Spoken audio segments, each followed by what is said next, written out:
Okay guys, so good morning. So today is Friday, May 8 and ito is additional sample problem lang doon sa sinend ko sa inyo na video with regards to the concept and I think meron dalawang sample problem doon sa video ng method of members na yun para mas maging familiar lang kayo for the concept of the method of members. And ngayon, magbibigay ako ng tatlong additional sample problems para mas ma-practice nyo pa at mas makita nyo pa kung paano ba yun sinasolve or paano ba natin na-analyze yung ating mga members. So technically guys, method of members are just technically isa-separate mo by or i-isolate mo member by member.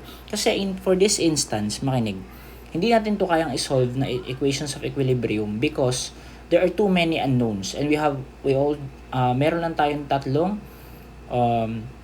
working equation for our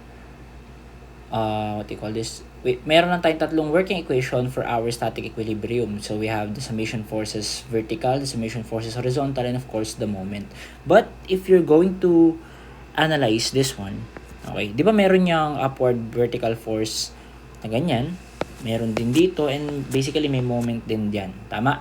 And then dito naman, meron ding pataas, at tsaka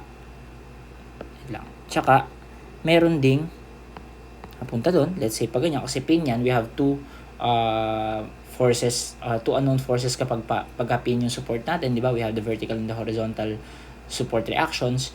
And then guys, kapag ginamit mo dyan yung summation forces vertical and horizontal, technically, sabihin na natin summation forces vertical, dalawa agad yung magiging unknown mo doon, di ba? Tapos by summation forces horizontal, dalawa na naman yung unknown mo. Tapos meron ka pang moment. So technically, hindi yan masasolve by static equilibrium equations. Kaya meron tayong concept na tinatawag na method of members. And by method of members, guys, it is always important to know that meron pa tayong tinatawag na mga two-force members. Ano yun? Yun yung mga members that along the structure or along the member is walang naka-apply na force. For example, alin dito ang two-force member at alin ang hindi? Ito bang AC is a two-force member? So technically hindi, kasi meron kang applied na 500 pound/feet dito sa along this span, meaning hindi lang tension at compression yung may experience nung member mo. Makaka-experience din yan ng bending along this section, di ba? So technically hindi yan two-force member. How about this DB? Yung DB ba natin is a two-force member? Hindi din. Kasi again, meron pa tayong uniformly distributed load at that point. So kung titingnan natin, yung segment CD naman, this segment CD, is this two-force member? Technically, yes. Ibig sabihin, kapag two-force member tayo, ang consideration lang natin pag pinutol natin yan is either tension or pwede rin na compression along the or towards the joint. So technically, ganun lang guys ang mangyayari sa atin. Kapag hindi yan two-force member, for example, meron nakalagay dyan or may nakapatong dyan, technically, kapag biniyak mo yung segment natin, ang magiging reaction yan dito is meron pa ganun, tsaka meron papunta dyan. So hindi siya magiging along the member. Ibig sabihin, magkakaroon ka ng reaction both ways. Okay? So technically, yun lang naman yung concept natin. Lagi lang tandaan kung ano yung two-force members natin. Pero in terms of analysis, same lang naman sila halos. Okay? So now, let's proceed. Okay? So in this case, guys, subukan nating i-isolate yung member DB. Okay? Wala naman tayong problema kung ano yung gusto nating unang i-isolate. But I think, ang pinaka-mainam lang dito na i-isolate muna is yung tingin natin is mas madali. Okay? So, i-isolate natin yan. Siguro, i-crop out ko na lang dito yan. Okay?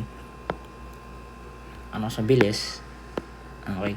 So, ibig sabihin, ito yung ating member DB. Okay? In this case, guys, okay na tayo. Na-analyze na natin. Ngayon, di ba sabi natin that member CD, by the way, this is C, di ba CD yan, that member CD is a two-force member. Okay? Ibig sabihin, either tension or compression, para lang siyang yung mga nasa truss natin. Diba yun, our two-force member lang yun. Minsan, pagka nagsasolve tayo, lumilitaw lang doon. 50 kN compression, 50 kN tension. So, in this case, guys, ganun lang din yung member CD natin. So, kung titingnan natin, sa tingin nyo, paano siya magre-react? Siguro, kung bababa ito, kung pababa tayo based on loading, siguro tutulong yung member CD natin na iangat siya, tama? Tutulong yung member CD natin na iangat yung structure natin na yan. So, technically, baka pa ganyan yung direction ng wait lang, pangit. So, So technically, baka pa ganyan yung direction ng CD natin. Tama ba? Ngayon dito, maraming nalilito dito. Okay, minsan gumagamit ng slope, minsan naman angle. Sa tingin ko guys, the best way talaga para sa akin, kaya okay lang naman gumamit kayo ng slope, but ang lagi kong tinuturo talaga is by angle. Okay? You have to trust me on this one. I think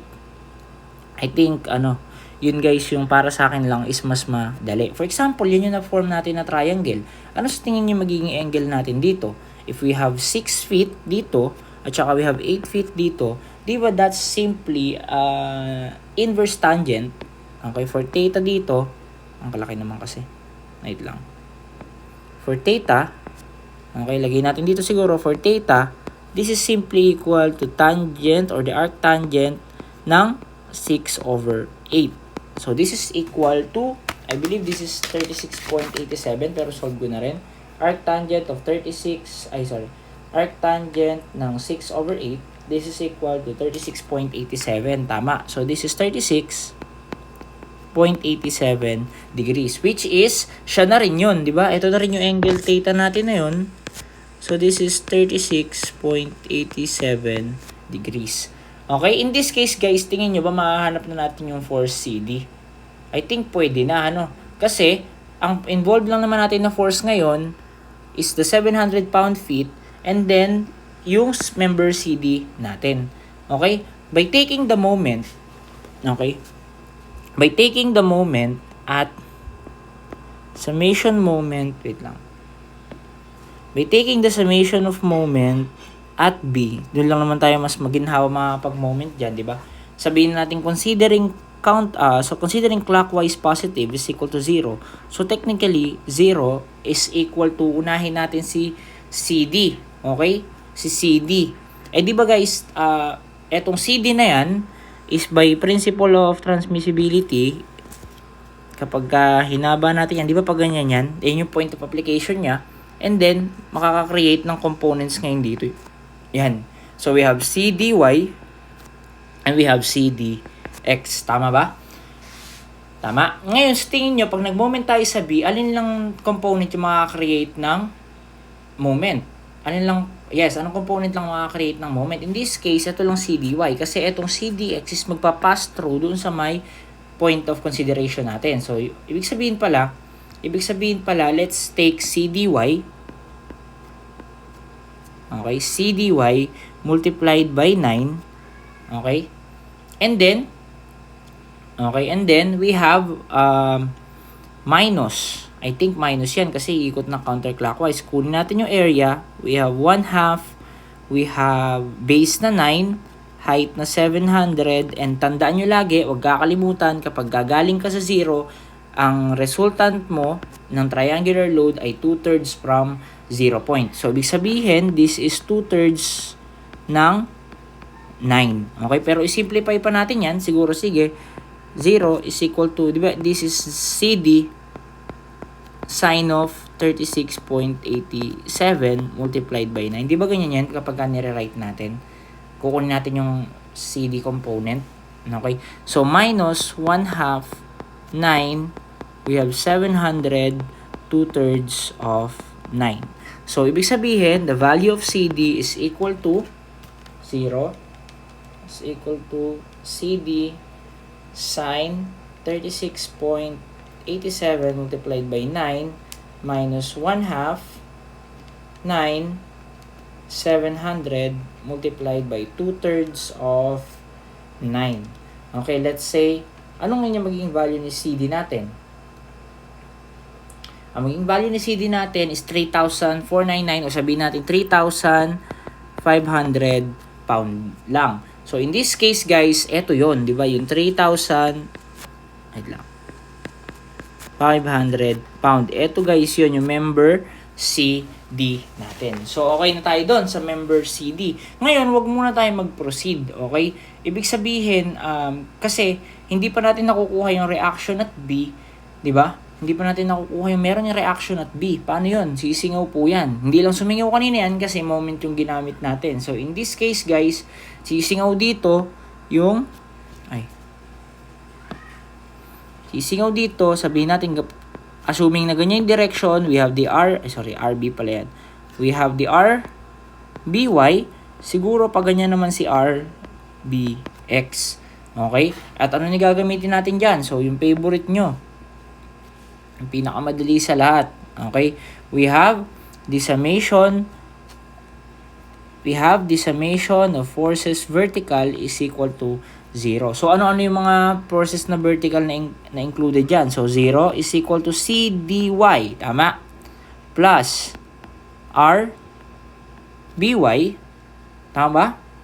Minus the resultant, 1/2 ng base and height. Sir, ba't walang moment arm? Of course, hindi man moment yung hinahanap natin. And we all know that C dy is equal to CD sine of, ano yun? Sine of 36.87 plus yung RBY na hinahanap natin minus 1/2 ng base times the height.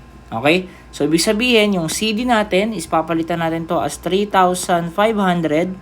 So, therefore, makukuha natin si RBY which is equal to 0 equal to 3,500 sine of 36.87 plus the RBY minus 1/2 ng 9 multiplied by 700. So, ibig sabihin, again, 3,500 sine of 36.87 plus the RBY minus 1/2 base times height. Yun lang naman yung ano natin, di ba? So, technically, ang lalabas dyan is 1,050. So, this is 1,049 or technically, this is 1,050 pounds. So, ibig sabihin, ito na pala yung sagot natin for kanina. Ito na rin yung isa. And then, for the last one, okay, we have to take the summation forces horizontal. So, forces horizontal equal to 0.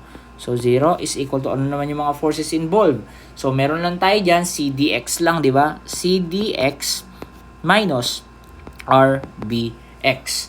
Di ba? Ang CDX natin is equal to CD cosine of 36.87 minus the RBX. So, ang CD natin, ulitin ko, is 3,500 pounds. So, this is 3,500 pound. So, yung RBX natin is simply equal to 0 equal to 3,500 cosine of 36.87 minus the RBX. So, ang RBX natin is equal to 2,799 or technically, this is 2,800 pounds na lang. Okay, so in this case guys, ito yung magiging sagot po natin. Okay, that's for RBX, RBY, and CD pa lang. Hindi pa natin alam guys yung nandito sa portion na to. So, okay, ibig sabihin, i-isolate naman natin. Okay, ito, in-isolate natin dito is member DB. Kaso meron pa tayong isang member, meron pa tayong mga nawawala dyan. Alin po yun?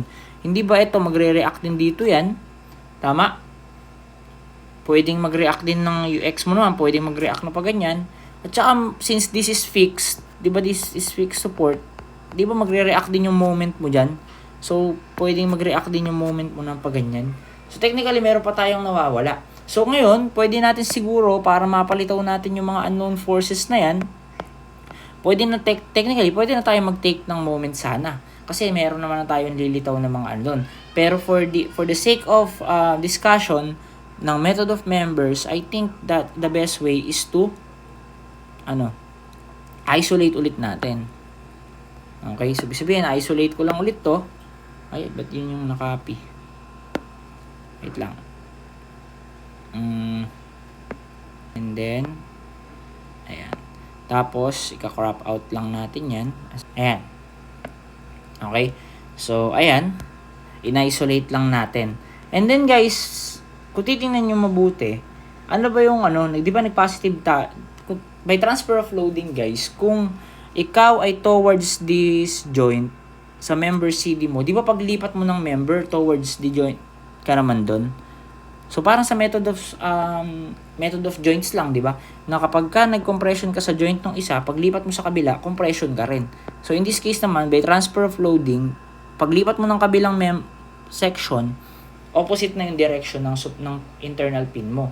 Okay? So in this case, ito na yung CD natin.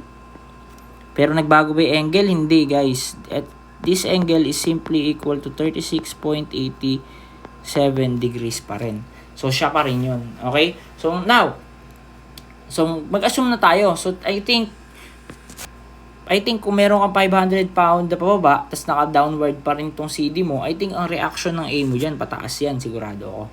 Ngayon naman, tingin ko naman, if magiging pakaliwa itong CD mo, kakounter naman yan ng reaction mo dito. So, ayan na. Ngayon naman, kung titingnan nyo mabuti, ganito kasi yan, kung paano kayo mag-assume ng moment. Pag nag-moment kayo dito, lahat ng loadings, ano yung magiging ikot, kung tingin nyo.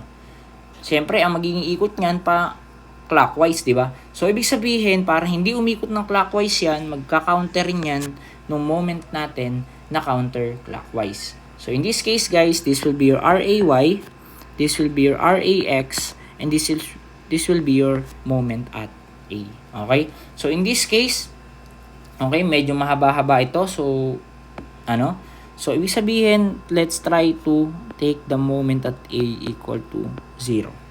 Okay? So, ibig sabihin, i-consider natin yung ikot ng moment sa A. Okay? As positive. So, 0 is equal to, ang ikot ng assumption natin is counterclockwise. So, ibig sabihin, positive MA tayo ngayon dyan. Tama?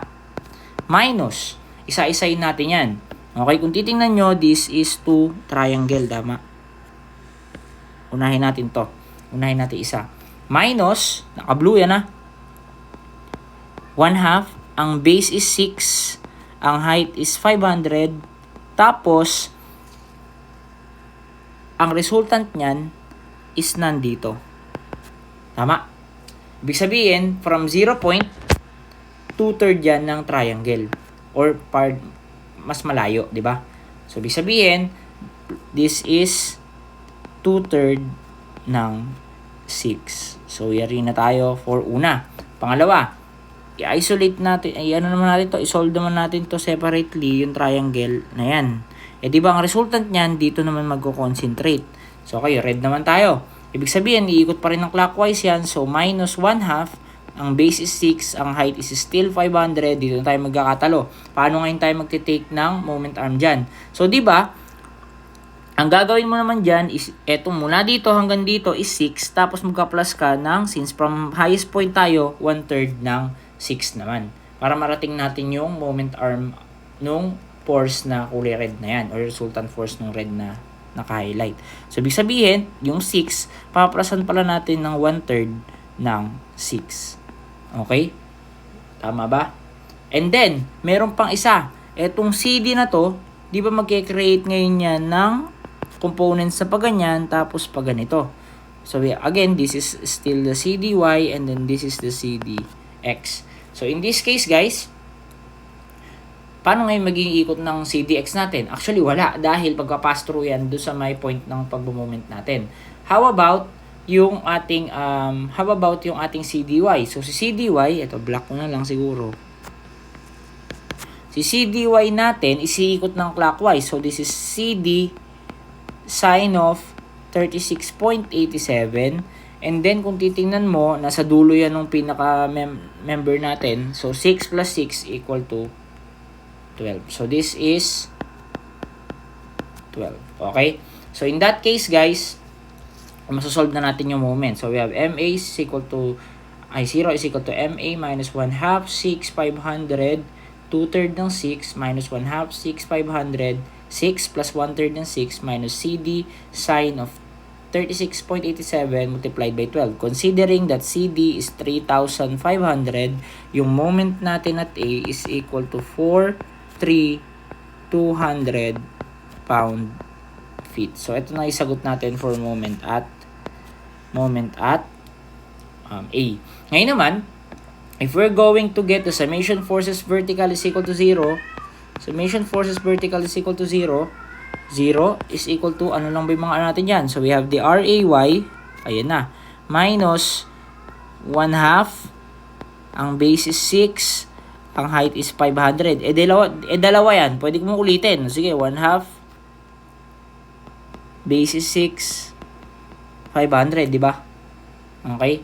And then, meron ka pang minus CD sine of 36.87. Tandaan nyo, pag summation forces horizontal, vertical, wala yung moment arm, ano? So, technically, this is 3,500. Okay? So, ibig sabihin, makukuha natin dyan for RAY is equal to RAY is equal to 5,100 pounds. So, ayan yung sagot natin for RAY naman.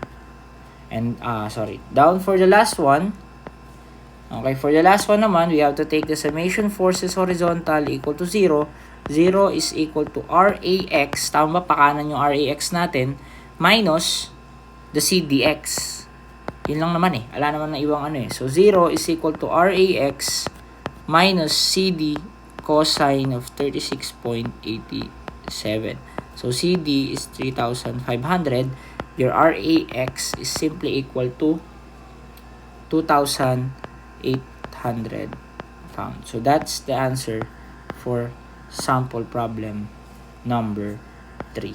Okay. I think pan 3 na to kasi dalawa yun nasa ano. So, ganyan lang naman kasimple yun guys. Okay, that's for the sample problem number 3.